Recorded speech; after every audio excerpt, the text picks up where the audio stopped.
Hola a todos, muy buenos días. Soy Walter Delgado, especialista senior en recuperación de activos del Basel Institute y les doy la bienvenida a nuestro tercer episodio sobre recuperación de activos del Basel Institute on Governance. En el episodio de hoy abordaremos tres aspectos importantes. Primero, la autonomía, luego la presunción de inocencia y luego la carga probatoria en el proceso de extinción de dominio. Y para hablar de estos tópicos tan importantes, contamos con la presencia de Óscar Solórzano, quien es el director para Latinoamérica del Basel Institute on Governance, y con Sergio Jiménez Niño, especialista senior en recuperación de activos de nuestra institución. A los dos les doy la bienvenida. Gracias, Walter. ¿Listos para el debate? Igualmente, gracias. Otra vez, gustoso estar por aquí. Qué importante que lo digas, ¿no? Listo para el debate porque, en efecto, es un tema harto debatible. Es más, internamente nosotros hemos estado debatiendo mucho sobre el particular, pero bueno, entremos un poco en los conceptos. Me gustaría hacer un breve resumen de lo que hemos visto en los episodios anteriores, para a partir de ahí poder arrancar partiendo de los conceptos que ya hemos fijado. En el primer episodio, como recordarán, hablamos sobre la ley de extinción de dominio, ¿qué es? ¿No? Y lo llamamos pintando la cancha o demarcando la cancha para definir qué es en sencillo la extinción de dominio, en qué supuestos se aplica, etcétera, sus estándares internacionales o el cumplimiento de normas internacionales o el cumplimiento de recomendaciones de BaFin. En el segundo capítulo hablamos sobre su compatibilidad con el derecho de propiedad a partir del análisis de los distintos tipos de decomiso tomando en cuenta la naturaleza de los activos. Así que el día de hoy los invito a que reflexionemos, analicemos, debatamos un poco sobre estos tres conceptos y me gustaría que empecemos un poco sobre la autonomía.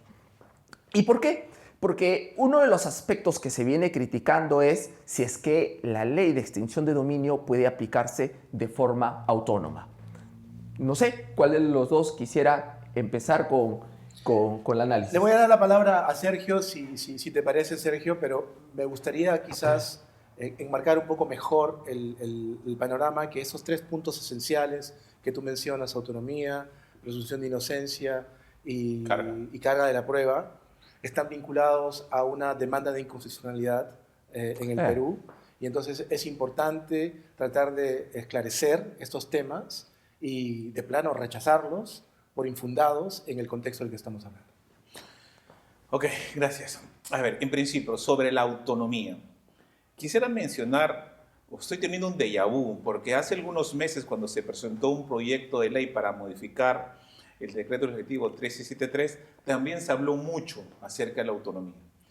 Tengo que decir en principio que la autonomía es el cimiento, es la columna vertebral del proceso de extinción de dominio. Si es que no hay autonomía, no tenemos una herramienta eficaz y garantista para recuperar activos ilícitos. ¿Teníamos una herramienta que no cumplía con la autonomía? Sí, teníamos la ley de pérdida de dominio, la cual tenía o estaba sujeta o era un requisito para su ejecución, para su implementación, para su trámite, que el proceso penal no pudiera avanzar. En ese sentido, hablamos de autonomía o hablamos de autonomía procesal. ¿Qué quiere decir esto? Que el proceso de extinción de dominio no requiere ni una sentencia, ni un proceso y ni siquiera una denuncia penal o de otro tipo para existir.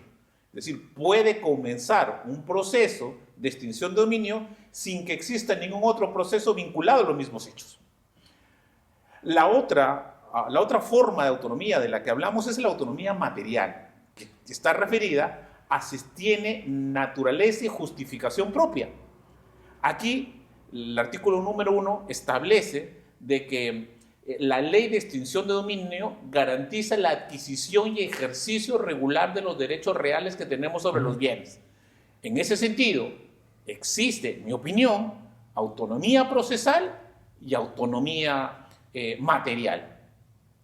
Eso en principio. No sé si quieres dar un comentario adicional para poder seguir con el tema. Estoy totalmente de acuerdo contigo, Sergio, en la medida en que, en efecto, desde el punto de vista de la efectividad, de la eficacia de la ley, de los ratios de recuperación de activos, la autonomía le ha permitido, en efecto, a la extinción de dominio peruana y a la colombiana, por cierto, tener una presencia mucho más amplia en la recuperación nacional de activos. Y no creo que eso se debería cambiar.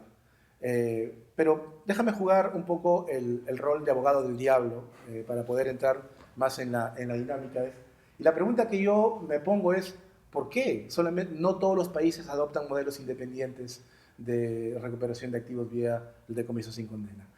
Y cuando tú miras a las estadísticas de recuperación de activos, los estados, incluso aquellos que no tienen, son bien efectivos también en términos cuantitativos para recuperar activos. ¿Qué cosa explica? ¿Cómo llevas tú a decir abiertamente que la autonomía es la piedra fundamental y que no podría existir la extinción de dominio sin autonomía? Fíjate que los casos internacionales de recuperación de activos de las cuentas vinculadas a Fujimori y Montesinos del extranjero se han recuperado con la pérdida de dominio, que no era autónoma, que era subsidiaria al proceso penal. ¿Cómo puedes tú, digamos, armonizar este tipo de ideas en tu declaración penal? Okay. No sé si me permiten contribuir.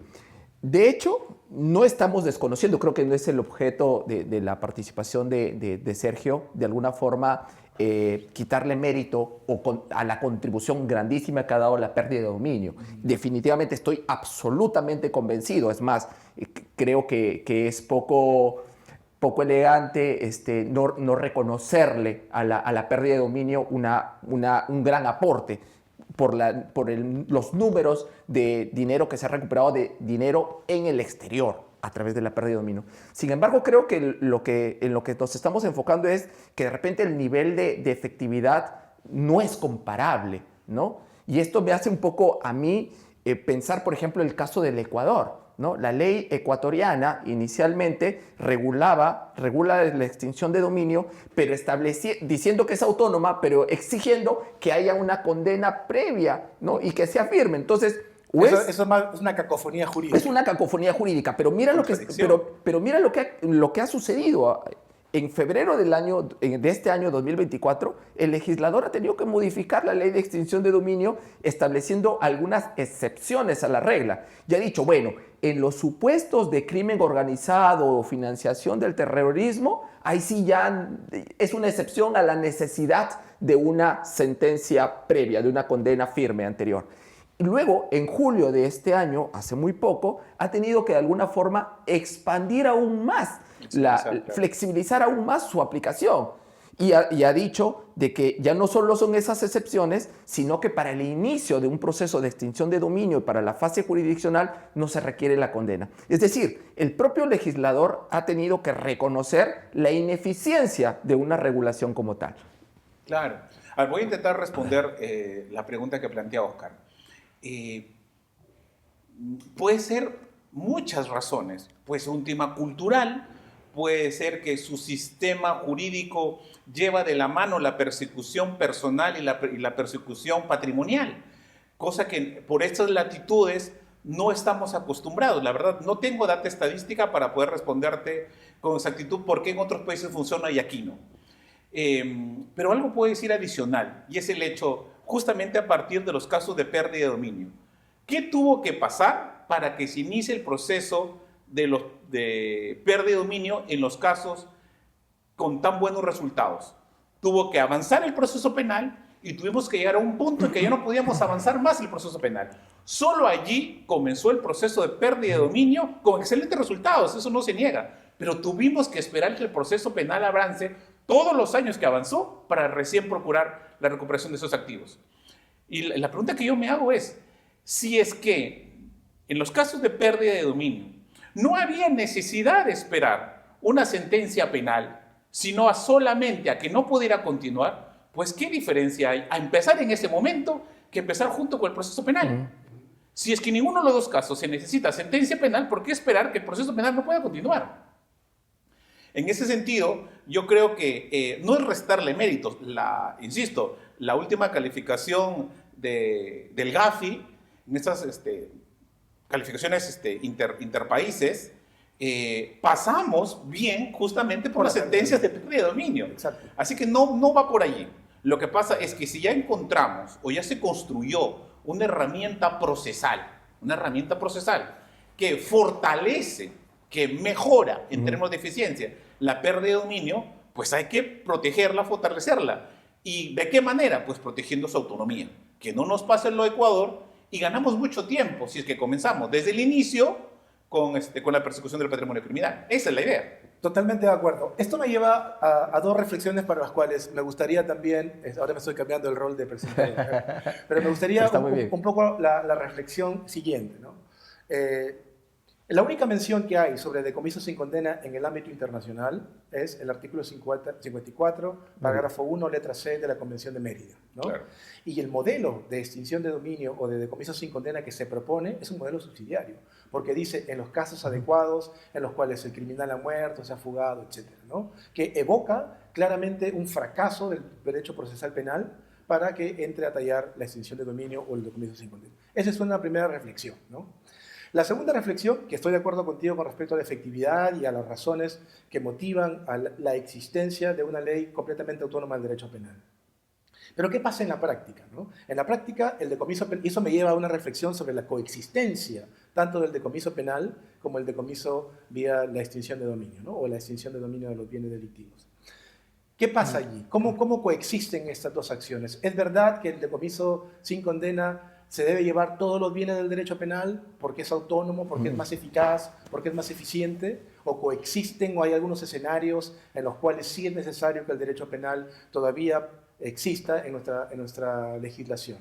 Por ejemplo, ¿no es acaso que hay situaciones judiciales donde es idóneo la aplicación del decomiso penal con respecto a la extinción de dominio? Por ejemplo, en los casos de colaboración eficaz, donde las cuentas verdaderamente son el centro de la negociación de por qué tendrías que sacar la cuenta del penal para pasar a la extinción de dominio para que su tratamiento sea a partir de la regla de la extinción de dominio, ¿no? Y lo que me lleva a una reflexión que no es teórica, sino es más bien práctica, sobre la afectación de derechos fundamentales cuando dos acciones coexisten en un medio y no están armonizadas y no existe ningún vaso comunicante entre ellas que pueda garantizar los derechos de justicia. Yo creo que su coexistencia no niega su autonomía. Es más, estoy convencido de que coexisten. El artículo 102 del Código Penal está vigente, no ha sido derogado. Que algunos pretendan interpretar como que ha desaparecido del ordenamiento jurídico, esa es otra historia. Y creo que sí pueden coexistir. Un supuesto es el que tú has mencionado, el de la colaboración eficaz, y por ahí podríamos identificar algunos otros supuestos que son, por ejemplo, o en los casos de terminación anticipada, que es la justicia consensuada, o incluso procesos inmediatos, pero de repente hasta podríamos aplicarlo para el decomiso por valor equivalente, por ejemplo, ¿no? que creo que sería mucho más contundente y más garantista aplicarlo en el decomiso penal y no en el de extinción de dominio. Entonces, creo que no lo niegan, pero permite aún también sustentar su autonomía y la necesidad de que subsista de forma autónoma. Sí, en efecto, ¿no? Quiero rescatar una de las reflexiones que haces acerca si debería o no debería ser subsidiario. Y es una tendencia interpretativa a partir del texto del 102, ¿no? Que dice el fiscal penal, no proceda, siempre y cuando no proceda el proceso de extinción de dominio. Bueno, a partir de, permítame la referencia histórica, ese texto de siempre y cuando no proceda, ya existía en la pérdida. Exacto. Por lo tanto, y no se puede decir que la pérdida era autónoma en esa época. Absolutamente, no se puede decir que ese texto invita a que todo sea extinción de dominio cuando ese mismo texto estaba en la pérdida de dominio y sabemos que la pérdida sí era subsidiaria. Así que me cuesta un poco sostener que a partir de ese texto del 102 todos los casos deban ir a extinción de dominio, porque insisto, la data histórica da de que más bien metieron de contrabando ese estribillo del 102. Lo que sí es cierto es que está y tiene el operador darle forma, porque en efecto no parece adecuado los ejemplos que pone Walter, ¿no? Es decir, si en colaboración, si en flagrancia, en procesos inmediatos, en procesos céleres, más céleres que el de extinción de dominio, se puede decomisar el dinero o los otros activos criminales, no parece adecuado que por una interpretación literal el penal no lo pueda decomisar y tenga que pasar la extinción de dominio. Yo creo que toca a todos los actores, que podamos encontrar una línea interpretativa que permita no solamente darle lo que corresponde a la extinción de dominio, sino darle la eficiencia que reclama extinción de dominio al propio proceso penal, porque en algunos casos la va a tener. Va a ser mucho más eficiente como en los casos que nosotros ponemos. Por tanto, yo creo que es nuestro trabajo también encontrar una lectura adecuada que permita dotar eficiencia a la herramienta que sea más eficiente en el caso en concreto. Claro, y esa eficiencia incluso en extinción de dominio, porque te imaginas que de pronto se sobrecarguen y que el proceso, los jueces, los fiscales de extinción de dominio estén viendo, no sé, pues, la extinción del celular, ¿no? Utilizado en un hurto, pero entiendo como instrumento, ¿no? Para poder comunicarse. En una extorsión. Es mucho más claro, ¿no? Entonces, hasta por criterios de eficiencia, también debería ser el sistema de extinción de dominio ver qué cosas deben entrar a su sistema y qué otras cosas funcionan mejor en el penal. Y de alguna manera, permíteme, Walter, sí está, de alguna manera sí está, pero necesitamos ir trabajando. Supongamos el valor económico relevante. Si no pasa las 4 UIT, pues que se quede en otros estamentos, en otros estratos, en otros procesos que están en el ordenamiento jurídico para poder resolver. ¿Son los únicos? No, hay otros que van más allá de lo que pueda establecer la extinción de dominio, sino más referenciados a lo que estamos conversando, ¿no? Temas de eficiencia. De acuerdo. Entonces, quizás para resumir esta parte, creo que estamos de acuerdo los tres que la autonomía procesal y eventualmente material de la ley es algo que se tiene que defender, que es su característica fundamental, una de las piedras angulares que ha hecho de esta ley el éxito, ¿no? Lo que agregaría, para terminar esta primera parte, si lo permites, Walter, es que creo que sí tienen que haber vasos comunicantes entre el sistema penal y la extinción de dominio. Y eso yo lo puedo ver en mi trabajo, ¿no? De la cooperación judicial internacional en materia penal. Imagínate, hemos visto en el sistema aquí y en otros países también, por ejemplo, acuerdos de colaboración sobre cuentas que resuelven el tema penal en el acuerdo de colaboración común de comiso penal, pero como es secreto, como está protegido por este halo del secretismo investigativo y del acuerdo mismo, pues tienes, por la autonomía que le da a la extinción de dominio, un fiscal de extinción de dominio que no coordina, que no ve y que empieza una acción independiente, autónoma de extinción de dominio, y luego en el ámbito internacional te encuentras con dos, ¿no? Lo que puede llevar a pensar temas de doble persecución o temas disfuncionales con respecto a las garantías del debido proceso y la defensa. Es cierto, pero creo que son los menos, y creo que al ser un tema operativo lo podemos solucionar con un protocolo. Un protocolo, una directriz de funcionamiento donde nos sentemos en una mesa redonda y podemos ajustar estos pernos para que pueda ser un poco más... Es cierto, un protocolo puede solucionar tranquilamente el tema, pero los temas no son pocos, y si son pocos son porque la acción de extinción de dominio todavía tiene una connotación muy doméstica y local. Pero el propósito de esta ley, así como lo dice también su exposición de motivos, está diseñada para luchar contra la gran criminalidad, contra los grandes corruptos. Y estos delitos son fundamentalmente transnacionales. Entonces siempre hay que tener una mirada en cómo opera esta ley, no solamente en el ámbito nacional, con nuestro entendimiento de estándares, sino fundamentalmente cómo va a operar esta en el extranjero. Yo agregaría a lo señalado respecto al protocolo, que podría ayudar muchísimo como vaso comunicante, reconocer dos cosas adicionales, que ese protocolo no tiene que estar basado sobre la amenaza de una sanción administrativa o penal, y lo digo porque la norma prevé una amenaza al fiscal común o el fiscal especializado de otra materia que no informa, y creo que la amenaza no funciona. Lo que debería funcionar es más bien un deber de coordinación, ¿no es cierto?, a partir de criterios de eficiencia, y eso involucra que ese protocolo debería ser discutido a nivel de todos los sistemas para que debe todos, ser socializado, para que todos participen democráticamente en esa discusión. Para cerrar este tema, me había olvidado en mi pequeña intervención. He mencionado el artículo 54, parágrafo 1 de la Convención de Mérida, que efectivamente el texto legislativo te lleva a pensar en un modelo de decomiso subsidiario, como la pérdida de dominio más o menos. Pero el grupo de trabajo sobre recuperación de activos, en particular de la ONU, ha emitido informes recientemente y ha interpretado esa cláusula y ha dicho que esa cláusula concierne también a aquellos modelos independientes de decomisos y condena tipo la extinción de dominio. O sea que, digamos, lo que quiero decir es que el derecho internacional público se prefigura en un artículo y no evoluciona narrativamente, textualmente en el tiempo, pero se interpreta también, ¿no? Y estamos entrando en una etapa de la lucha contra la criminalidad transnacional mundial, donde sí es necesario, me parece a mí, que los conceptos de autonomía procesal, en todo caso, se vengan a manifestar de manera más clara en esta ley. Absolutamente. Muy bien. segundo tema que les había planteado tenía que ver con presunción de inocencia, pero quiero focalizarlo en un aspecto concreto de la demanda de inconstitucionalidad para que tengamos el tiempo suficiente para abordarlo en esta sesión. Y el argumento tiene que ver con cómo se ha regulado el literal F del artículo 7 de la Ley de Extinción de Dominio, ¿no es cierto? Y básicamente este literal señala que en los supuestos en los cuales haya sido un bien afectado en un proceso penal, pero no se haya podido investigar o no se haya podido tomar una decisión definitiva, o sea, no se haya podido decomisar penalmente, que eso puede llevarse al proceso de extinción de dominio. Entonces, quienes plantean la demanda de inconstitucionalidad sostienen que ahí se está vulnerando la presunción de inocencia y que se está admitiendo ya de por sí la culpabilidad del sujeto. No sé, ¿qué opinión les merece este argumento? El argumento no me merece mucho comentario en realidad, porque el planteamiento, el reproche que se le hace parte de premisas que son totalmente falsas, ¿no? Injustificadas.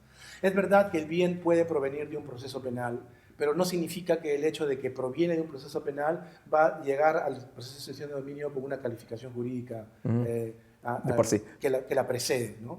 Quiero decir, el bien llega a la extinción de dominio para someterse a un proceso judicial, donde un juez, que no es el penal, va a determinar su carácter ilícito o no, ¿no? Entonces, el argumento en sí mismo me parece que está planteado en un pie.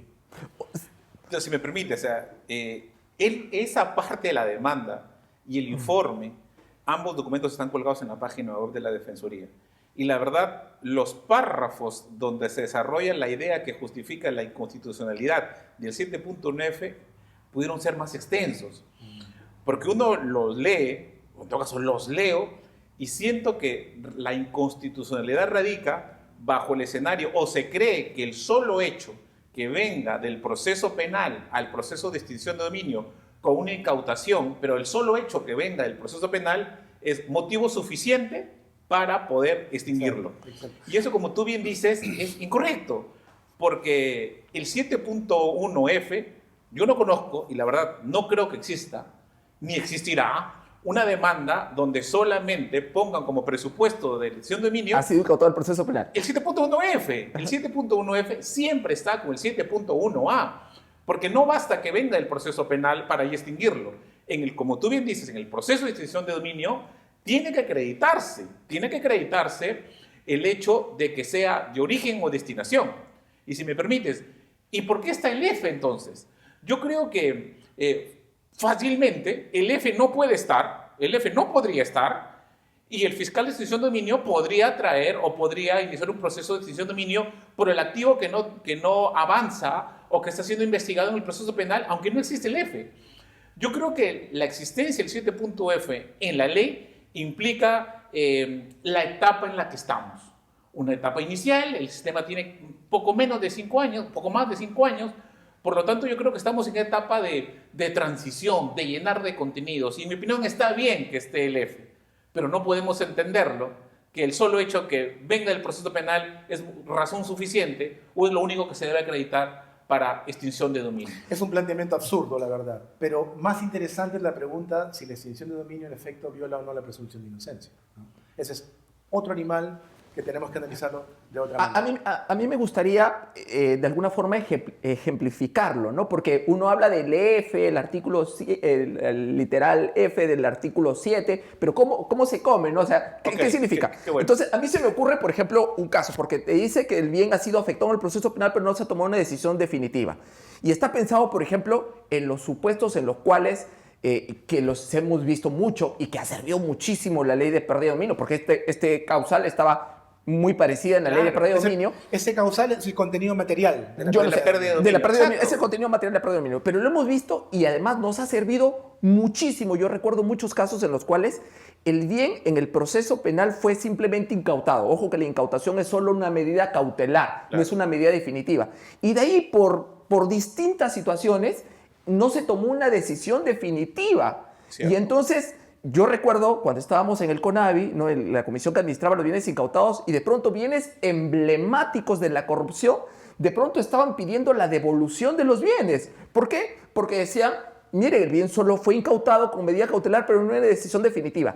Gracias a Dios ya existía la ley de pérdida de dominio y ahora la extinción de dominio que nos permite que esos bienes en un proceso, si bien es cierto autónomo, pero en un proceso con garantías en la que la parte afectada se va a defender, se puede decidir si está vinculado o no a una actividad delictiva, ya sea porque es de origen o porque es de destino. No sé, si a ustedes se les ocurre algún caso emblemático, ¿se acuerdan de algún caso? Sí, mira, la verdad es que si nos podemos referir al escenario que tú acabas de describir, estamos hablando del 90% de las decisiones judiciales de la historia de la justicia penal en el Perú.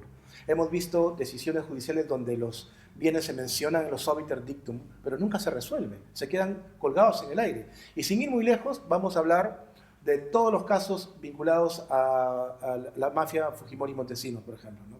Esas cuentas estuvieron discutidas en el proceso penal. Los procesos penales recibieron documentos financieros para su análisis, se discuten, pero no se decomisan al final.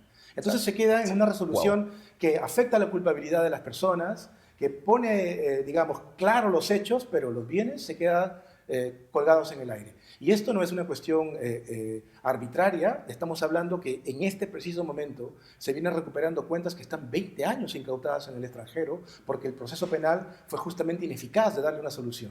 Entonces tiene sentido que la extinción de dominio o la pérdida de dominio pueda intervenir en esa situación. Claro, es más, creo que pensar lo contrario más bien no tiene sentido. Exactamente. Es decir, la verdad, a mí me cuesta entender ese tópico de la demanda de inconstitucionalidad, porque bien lo han mencionado, el 7.1F, que es el presupuesto que invita a iniciar un proceso de extinción de dominio cuando un activo ha sido embargado, incautado por otro proceso penal sin decisión de fondo, como bien decías, es el contenido material de toda la pérdida de dominio. Entonces, ¿qué pasó? Nadie se dio cuenta de que la ley de pérdida de dominio, todo ella era inconstitucional. O sea, es decir, es más, la pérdida de dominio sí es un estándar internacional, porque ese sí está en el 54.1c. Y es la forma en que decomisan en Europa. Exacto. Entonces, creo que ahí sí a la Defensoría del Pueblo, con el mayor de los respetos, le faltó referenciar más sus argumentos y la práctica internacional. No se puede llamar a una cosa lo que no es, ¿no? Y aquí ellos están trayendo, digamos, un reproche que probablemente se le podría hacer a una herramienta de carácter penal, ¿no es cierto? En un escenario donde ese argumento, en todo caso, como tú bien señalas, está fuera de... Para mí, es una palizada, está planteado de una manera muy equivocada. Ahora me gustaría que reflexionemos sobre carga de prueba. Y ese sí es un tema también importante. Y quisiera empezar con cómo debemos interpretar el artículo 2.9 de la Ley de Extinción de Dominio. Para referenciarla, dice algo así como que el fiscal debe aportar elementos de convicción al momento de presentar su demanda, pero ya presentada la demanda, corresponde a la parte, ¿no? La de acreditar el origen lícito. Entonces, esto ha llevado a muchos a interpretar de que la norma implica una inversión de carga de prueba. Es decir, tú me tienes que probar que tu bien tiene origen lícito. No soy yo, fiscal, quien debe acreditarte lo contrario. Efectivamente, ¿no? El tema de la carga de la prueba es uno de los temas más espinosos y es uno de los que tienen más desarrollo en la demanda de inconstitucionalidad, justamente bajo la lógica que el 2.9 recoge una inversión de la carga de la prueba. Yo creo que eso es inexacto. Porque el 2.9 no dice, no refiere, desde mi lectura, no hace referencia a una inversión de la carga de la prueba. Tenemos otras leyes, como la ley de reconocimiento de paternidad extramatrimonial, donde ahí sí se ve la madre demanda y es la otra persona la que tiene que vivir con el ADN. Ahí sí se describe una lógica de inversión de la carga de la prueba, porque el que alega no prueba, sino el demandado. Aquí eso no funciona.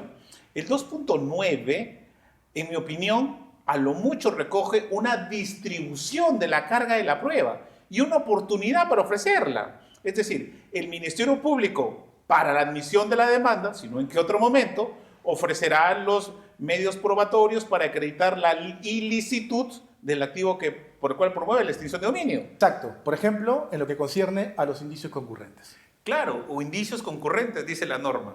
Y en su momento, el requerido, admitida la demanda, insisto, sino en qué otro momento, aportará los medios probatorios para acreditar el origen lícito de los bienes.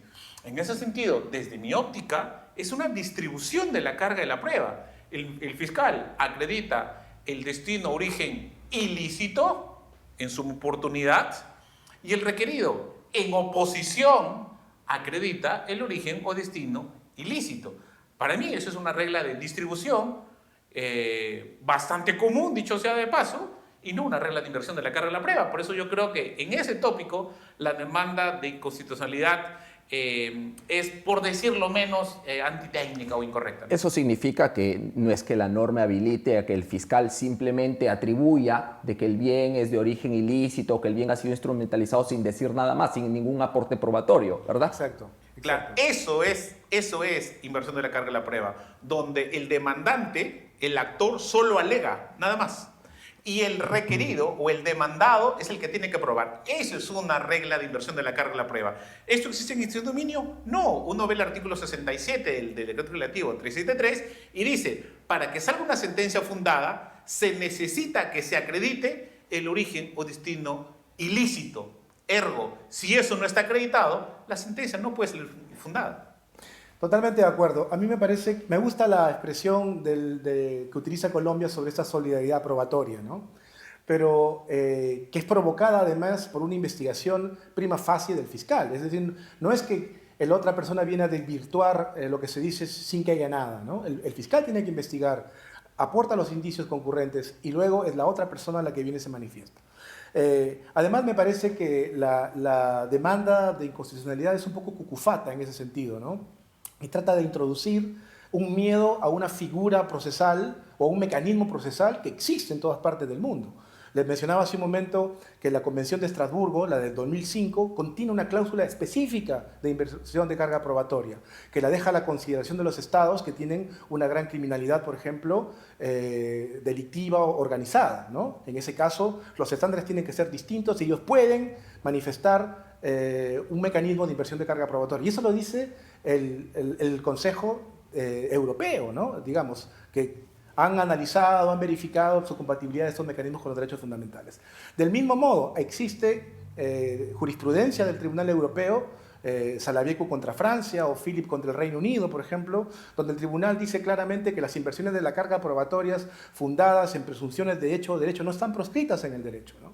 El derecho suizo, el del artículo 72 sobre el decomiso, introduce una inversión casi total de la carga probatoria en el penal, cuando dice, por ejemplo, que la persona que ha brindado su apoyo o ha participado en una organización criminal, todos sus activos se consideran ilícitos. Y es esa persona, a partir de esa ficción jurídica, que tiene que venir al proceso penal a desvirtuar lo que el fiscal está diciendo. Entonces aquí nos estamos asustando de una ley verdaderamente que no introduce una verdadera inversión de la carga probatoria y si la introdujera, el discurso sería distinto, pero tampoco estaría proscrito en el derecho internacional. Pero si me permite, yo creo que hay que subrayarse esas ciertas ideas en lo que acabas de decir.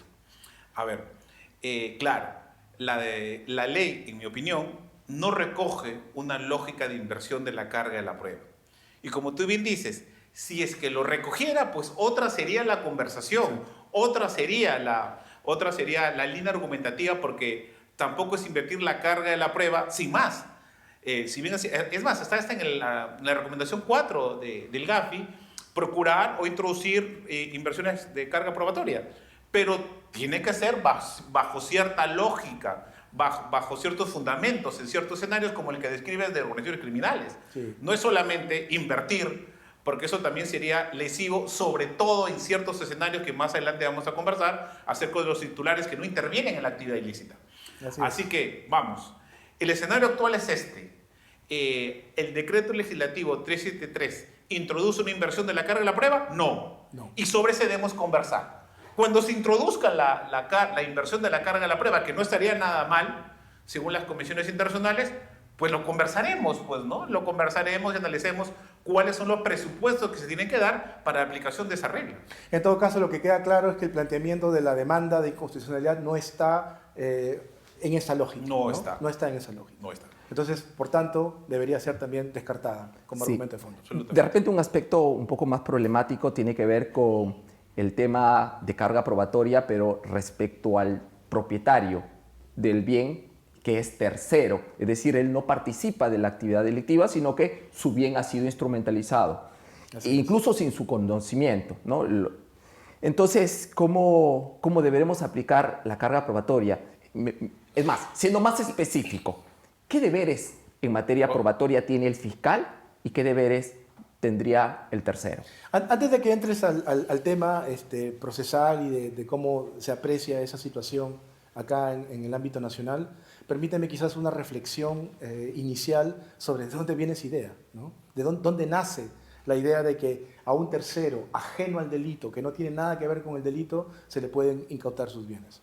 Inicialmente, estas acciones nacen de la ficción jurídica norteamericana, que dice que las cosas, los bienes, pueden ser culpables, ¿no? Y en sí mismos cometer algún tipo de actividades, ¿no?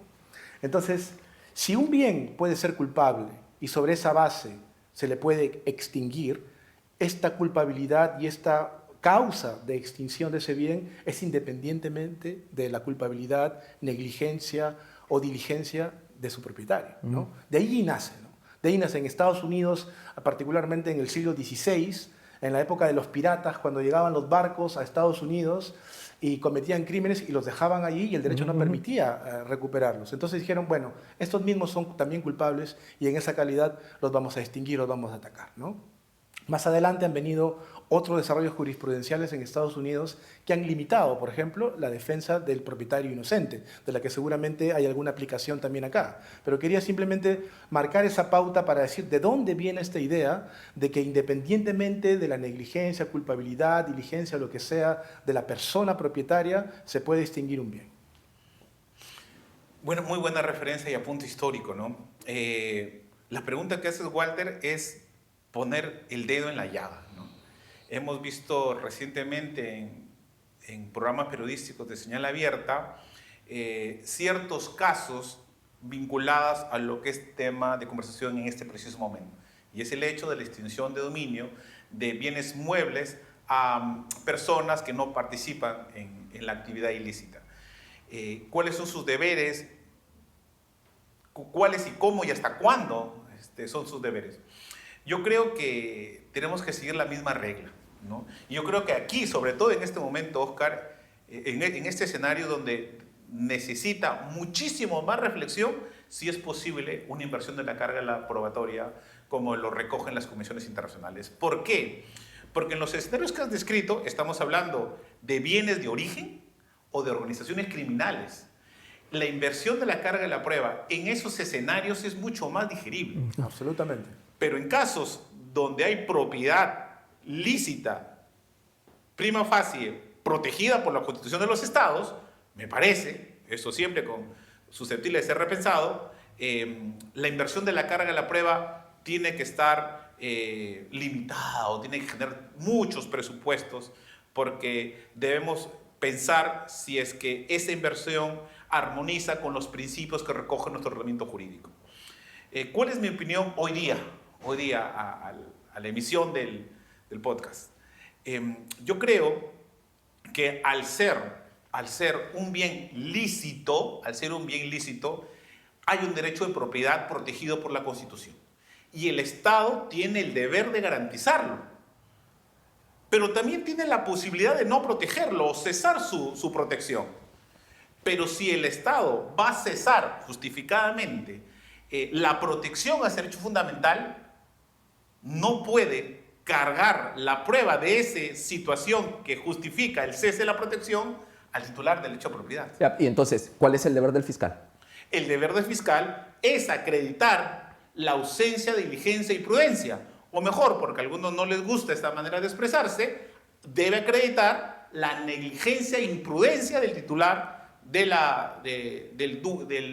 derecho a propiedad, al titular del derecho a propiedad del bien objeto de extinción. Y esa persona, si quiere evitar que le quiten su bien, pues deberá acreditar su prudencia y diligencia. En el mismo estándar. En el mismo estándar. Y a partir de un balance de probabilidades, el juez decidirá si es que en el caso en concreto se fue imprudente o negligente o fue diligente y prudente. Pero ves que estamos hablando de negligencia, diligencias, aspectos comportamentales. Yo me pregunto si eso está verdaderamente marcado en una acción de carácter real, ¿no? En una acción real. Es otro tema. Es otro tema. pero ves cómo las cosas, digamos, se Sí, mezclan, o sea, ¿no? Se permite entrelazan. diferenciar distintas naturalezas, distintos fundamentos, distinta finalidad y sí, probablemente distintos planteamientos respecto a garantías y formas en el procedimiento como tal. Sí, quizás debo decir que esta forma de decomiso, que sea en el penal o que sea en el civil, es una de las formas más controvertidas en realidad de decomiso a nivel comparado, ¿no? Justamente por la lesividad que tiene en una persona que es independientemente de la comisión de un delito, ¿no? Un tercero, fuera del delito. Entonces, le ha llevado a muchas personas, practicantes, académicos, profesores de derecho, hacedores de políticas, a preguntarse finalmente cuál es el fundamento de ese tipo, esa forma de decomiso, ¿no? Porque los decomisos hemos dicho hace un rato que tienen que seguir un interés público, ¿recuerdan? ¿No? Entre esos criterios básicos. ¿Y cuál es el interés público acá? Cuando hablamos de la extinción de los productos del delito, hablamos que el crimen no pague, porque el crimen no tiene que pagar, hay que suprimirlo. Cuando hablamos de los instrumentos que son eventualmente peligrosos, o estamos hablando de alguna medida que el Estado de política estatal para prevenir la comisión de delitos. Pero cuando hablamos de la extinción o del decomiso sin condena de una persona que no está vinculada al delito, podemos hablar, por ejemplo, de un mecanismo de prevención del delito, de disuasión del delito, que el crimen no pague. ¿Cuál es, en el fondo, el motivo de política criminal que justifica la extinción de dominio de bienes lícitos de terceros que no están en el delito? Y la doctrina especializada dice que eso es una forma de hacer que las personas cuiden mejor su propiedad, ¿no? Y que de sobremanera en esas cuestiones tienen que aplicar los criterios de proporcionalidad. Lo dejo ahí, yo sé que es controvertido, pero eso es el escenario de cómo se interpretan este tipo de decomisos incisivos en el derecho comparado. Yo rescato lo que dices, o sea, es controvertido, pero tenemos que llegar a ese nivel más temprano que tarde. Porque yo creo, mi percepción puede ser equivocada, que a veces con el discurso de el crimen no debe pagar, abarcamos todos los supuestos de extinción de dominio. Exacto. Cuando hay, como hemos visto en el transcurso y es lo mismo que hace el defensor del pueblo, ¿no? Agarra la disfuncionalidad de la ley, ¿no? El 5% que quizás es cuestionable y lo quiere aplicar a todos. Y dice toda la ley son constitucionales. O los 2 artículos que están aquí. Es más, la discusión es mucho más fina. Justamente eso es lo que decíamos en el primer episodio de nuestro podcast respecto a que a veces han existido falsas generalizaciones, ¿no? Tanto para justificar la ley aplicando un solo criterio como para cuestionarla a partir de una situación crítica en concreta. Así que es importante, de alguna forma, lo que se viene haciendo en este trabajo que nosotros realizamos, el de mirar a minuciosidad, a detalle, la filigrana, distinguir los supuestos, distinguir los fundamentos y además también es importante reflexionar sobre su aplicación en virtud a su naturaleza, su fundamento, su finalidad. Quiero agradecerle a los dos por esta edición. Ha sido muy enriquecedor, creo, para todos. Agradecer también a la audiencia por permanecer con nosotros y quiero invitarles una vez más a suscribirse a nuestro canal de YouTube en el que puedan seguirnos y también para que puedan suscribirse a todas las plataformas y a las redes del Basel Institute of Governance. Muchas gracias.